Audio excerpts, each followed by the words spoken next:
প্রথমেই বাটা মাছে নুন, হলুদ আর কিছুটা সরষের তেল দিয়ে মাখাবো।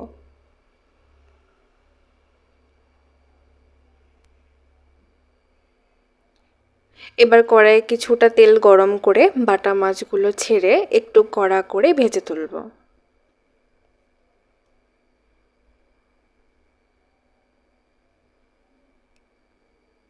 এখন মশলার জন্য মিক্সিতে পেঁয়াজ, আদা, রসুন, শুকনো লঙ্কা, একটু বেশি করে ধনেপাতা আর অল্প টক দই পেস্ট করে রাখবো।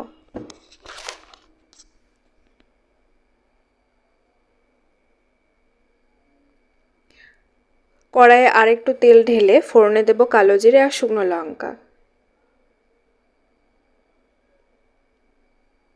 এখন বাটা মশলা, নুন, হলুদ, লঙ্কার গুঁড়ো দিয়ে কষবো।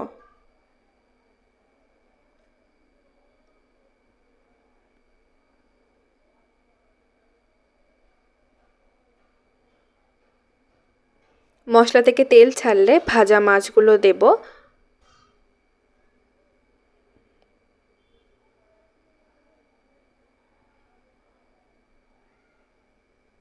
নেড়েচেড়ে মিশিয়ে অল্প জল আর টুকরো টমেটো দিয়ে মিনিট 5 ফুটিয়ে ঝোলটা কমে আসলে ওপর দিয়ে কয়েকটা চেরা কাঁচা লঙ্কা আর কিছুটা ভাজা জিরে গুঁড়ো ছড়িয়ে নামাবো।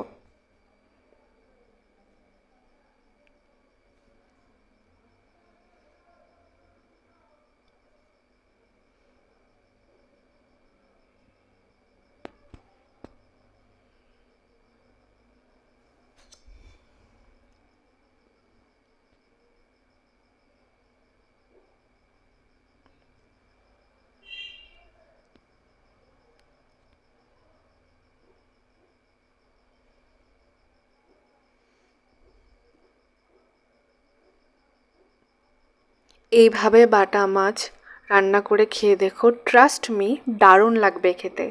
চলো টাটা।